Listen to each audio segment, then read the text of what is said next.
Political tourist లాంటి పవన్ కళ్యాణ్ను అస్సలు నమ్మలేమని అంటున్నారు పిఠాపురం నియోజకవర్గం ప్రజలు.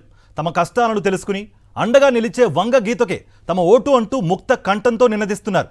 ఎన్నికలు అయిపోయిన తర్వాత షూటింగ్స్ అంటూ వెళ్లిపోయే పవన్ను నమ్ముకుంటే తమకు కష్టాలు తప్పవంటూ ఫుల్ క్లారిటీతో ఉన్నారు నియోజకవర్గ ఓటర్లు.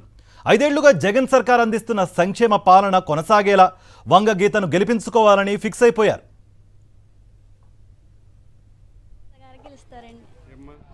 ఏంటంటే ఇప్పుడు పవన్ కళ్యాణ్ గారు ఉన్నారండి. ఆయన ఒకవేళ వచ్చినా ఇక్కడ ఉండరండి. ఆయన సినిమాలో యాక్టింగ్ చేసుకోవడానికి వెళ్ళిపోతారు, కానీ ఇక్కడ ఉండ వచ్చినా 2 రోజులు తిరిగేసి వెళ్ళిపోతారు, కానీ గీత గారిలాగా ఇంటింటికి రారండి ఆయన. గీత గారు అయితే ప్రతి ఇంటికి వచ్చి ప్రజల సమస్యలు తెలుసుకుంటుందండి. ఆవిడ ఏ సమస్య ఉన్నా వెంటనే తీరుస్తారండి. పవన్ కళ్యాణ్ మనకు తెలియదు, అతను సినిమాల్లో తీసుకుంటారు కదండి, మనకేం తెలుస్తుందండి. అతను ఎప్పుడో వచ్చారు, మనకేం తెలుస్తుందండి.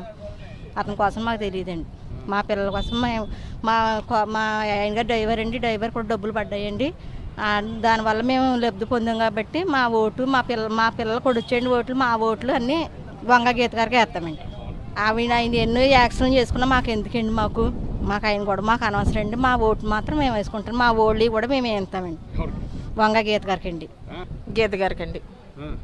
గీత గారికే ఓటేస్తామండి. జగనన్న గెలిపించుకుంటామండి. మాకు జగనన్న వచ్చినాకే బాగుందండి. మా పిల్లలకు కూడా జాబులు వచ్చినాయండి.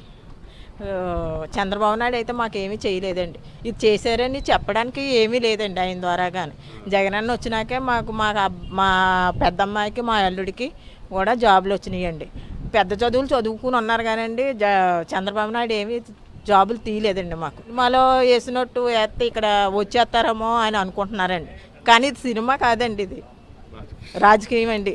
అది సినిమాలో చేసినట్టు వద్దారే అని అనుకుంటున్నారండి, కానీ ఆయన ఏమి రారండి. ఏదో మేకప్ వేసుకుని ఏదో మెరుపు తీగలాగా వచ్చి వెళ్ళిపోతారండి. ఆయన వీళ్ళు ఇక్కడ వాళ్ళండి అన్నీ చూసుకుంటారండి దగ్గరుండి గీత గారు అయితేని. ఈ సినిమా ఫీల్డ్ కూడా మాకు ఎందుకు, సినిమా ఫీల్డ్ కూడా ఏడు మేకప్ వేసుకుని వస్తాడు, మాకేం చేశాడు అన్నీ ప్రతిదీ. చిన్నపిల్లల కాంచి చిన్నపిల్లలకి అమ్మఒడి వేసాడు, మా అమ్మకి 18,000 వేసాడు పింఛన.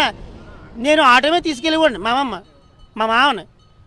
ఎంత బాధపడదో ఆ గతంలో, ఎంత బాధపడదో చంద్రబాబు నాయకత్వంలో. చాలా దారుణం. ఏడుతుండేది రోజు. ఆటో మీద తీసుకెళ్ళివ్వండి, మా నాన్న ఆటో మీద తీసుకొచ్చివ్వండి. అంత మళ్ళీ మధ్యాహ్నం దాకా ఉండేది. జగన్ వచ్చాక ఇంటికి వస్తుంది. అసలు నాకు ఫోనే చేయట్లేదు.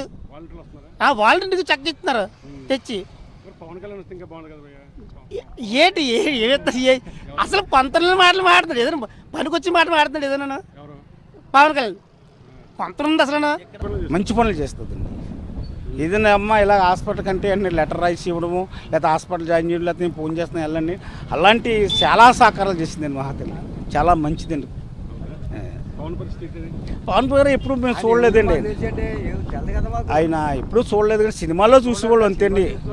సినిమా చూడటం, సినిమాలో పవన్ కళ్యాణ్ అంటే పవన్ కళ్యాణ్. ఆయన ఎప్పుడూ మాకు పరిచయం లేదండి. మన పిఠాపురం ఎక్కడ కష్టమండి అవడం, కష్టం.